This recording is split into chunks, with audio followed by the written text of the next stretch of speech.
Hello, Mary here from Rocky Mountain Gardens. Welcome.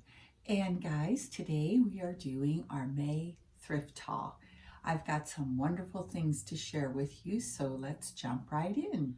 The first piece that we are looking at here, and I'll give you a close-up, is a hand-painted piece that was done by S.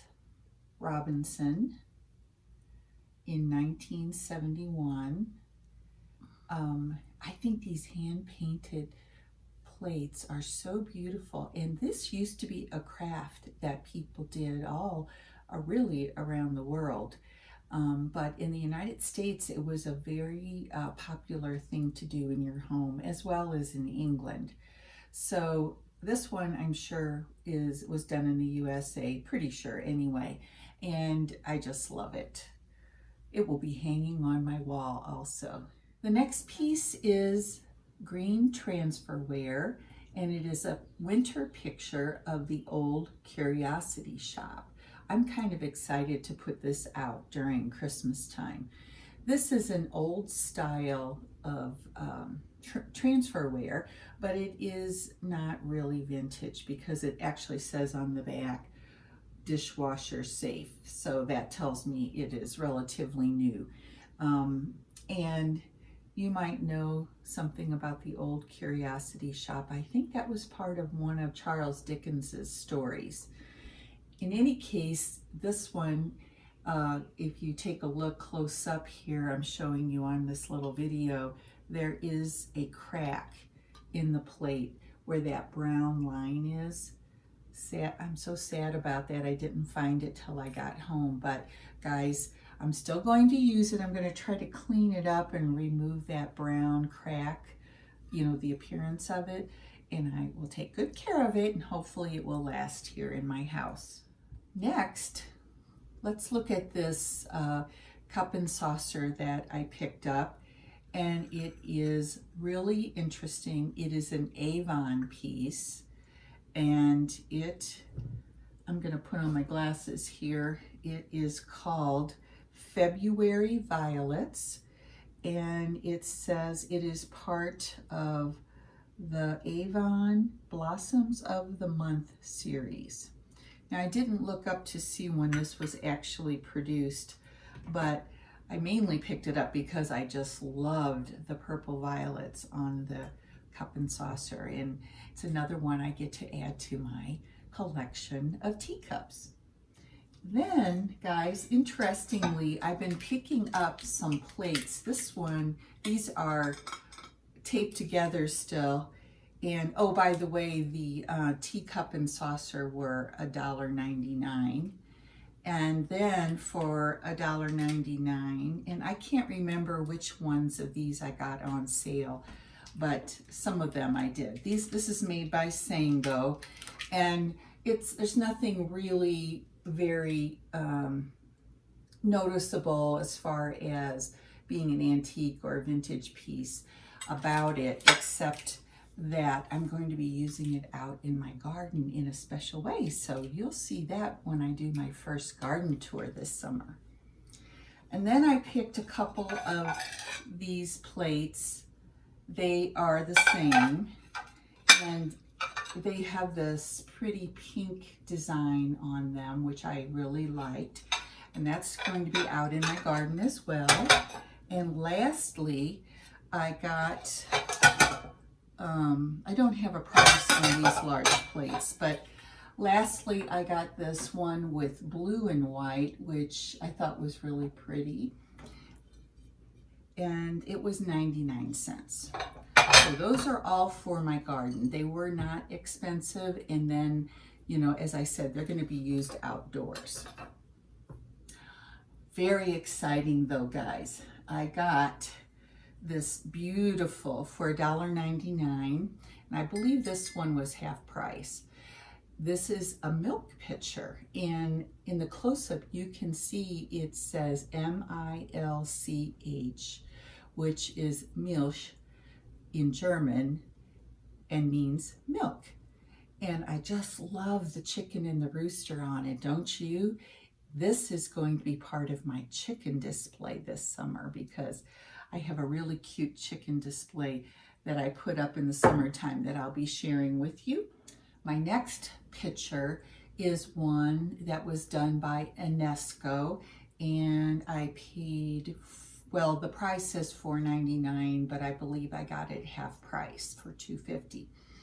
And what a find this was, because UNESCO was historically an importer into the United States of figurines and dinnerware that was done in other countries. And starting in the 1950s, they were importing from Japan very much. And I really believe this was done by the Japanese. It has sort of the look of their type of designs. And in the close-up here, you can see on the front that this is the old homestead in winter. So pretty. I just love it. And it has the paper, you know, no mark on the bottom, but this little paper tag that UNESCO had, especially in the older pieces, which tells me it's probably from the 1950s era. So what a beautiful find, and oh my goodness, I was so excited to get it.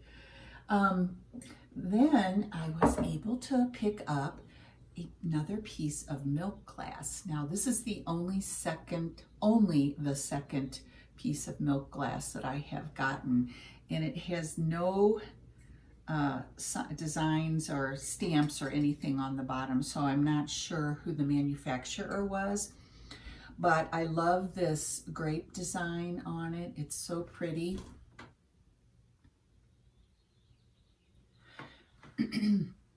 It was also $4.99, but I did get it for half price, so it's probably a compote.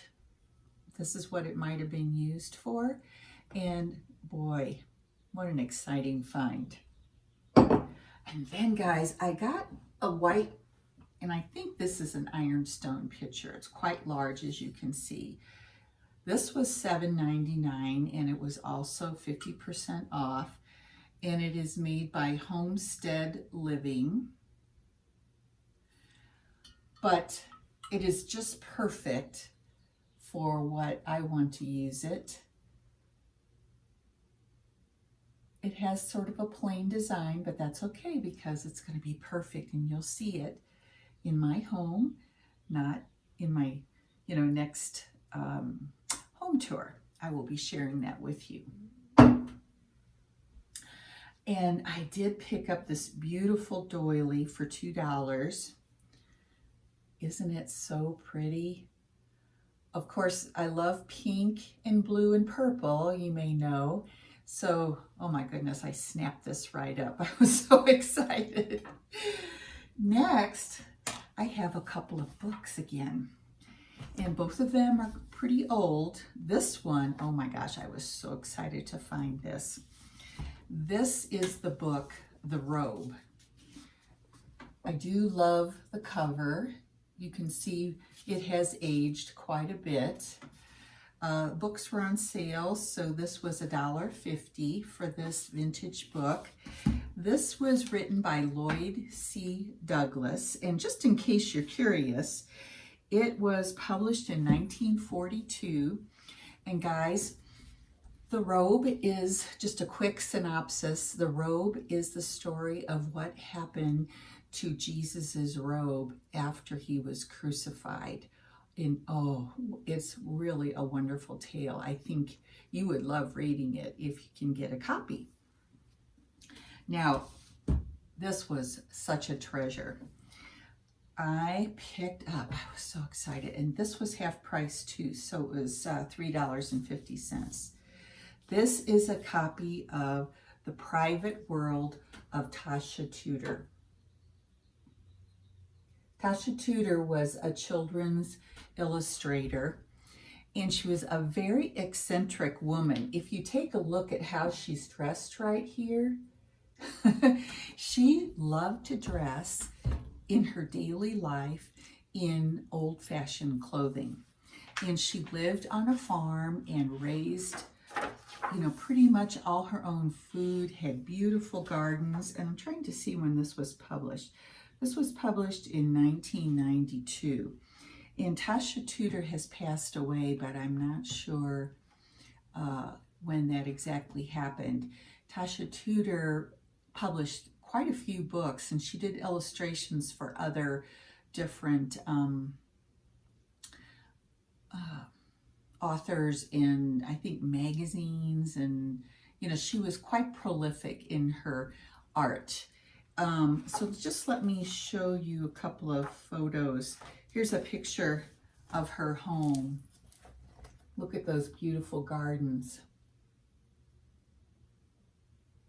I was looking for a copy of this because I really wanted it, and I thought, well, maybe I could get a used copy on Amazon, but oh my gosh, they were going for close to $100. So guys, if you love gardening and you'd like to know more about Tasha Tudor and her life, you could pick up a copy of this maybe at your thrift store.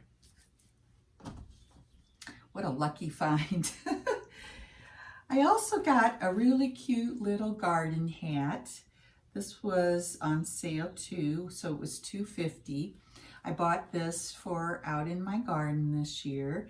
I'm telling you, if you like these straw hats for decorating, be sure to go to the Goodwill or your local charity shop, because you can really pick them up for a very inexpensive price, and they have so many to choose from as well.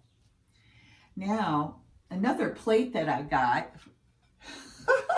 and this was $2.49. Our Goodwill and our ARC are actually kind of expensive, I think. When I watch thrifters from other parts of the country, they get the same type of things like this for 50 cents or 99 cents.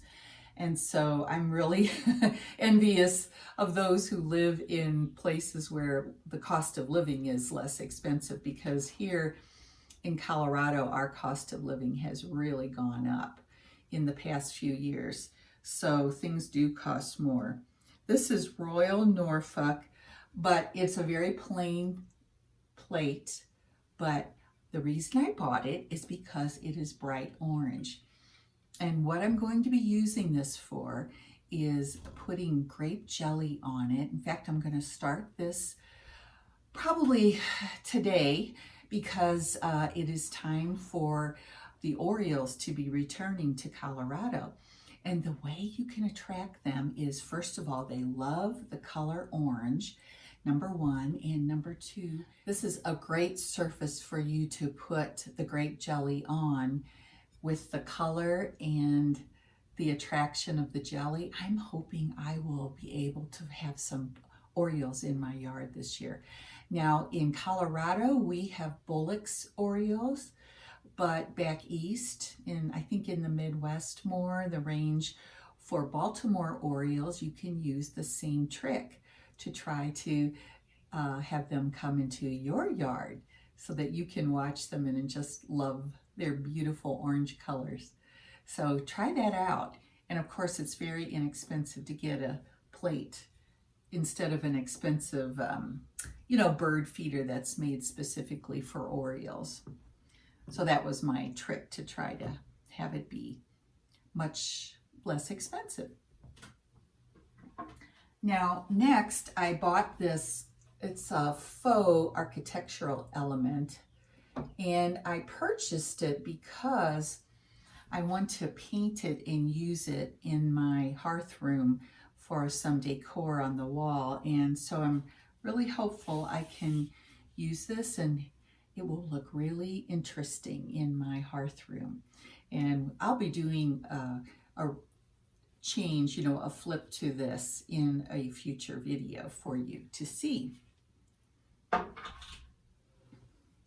Now, I also have one more wonderful piece to share with you. I found this counted cross-stitch pattern, and it was, I believe, $14.99. Let me see if I can get it up here closer to you so you can see it. It says, "Welcome." Isn't it beautiful? I love the counted cross-stitch look. And so I'm going to be using this actually on my front porch this summer.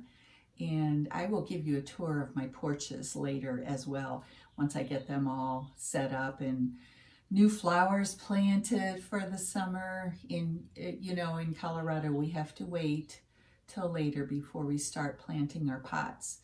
But once I do that, you'll see a tour come up of my porches. And this will be out there as well.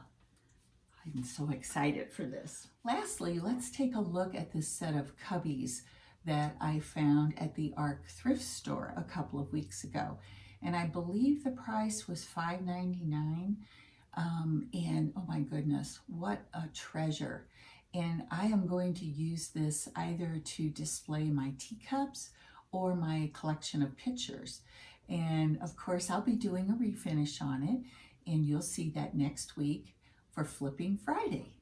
I hope you'll join me then again and see what I do with it and how I'm going to be using it in my home. And guys, I want to thank you so much for stopping by my channel and hanging in there for this long video. As you know, my thrift hauls tend to be a little bit longer because I do gather things for an entire month of all of my finds to share with you. But anyway, thanks again for stopping by, and I am so happy to have you be part of my family here on YouTube. I have some wonderful subscribers, and guys, I just appreciate you so much and your wonderful comments. And if you'd like, go ahead and tell me what your favorite item was from my thrift haul this month. And anything you want to write to me, I just love hearing from you all. Y'all have a wonderful weekend, and I will see you again very, very soon.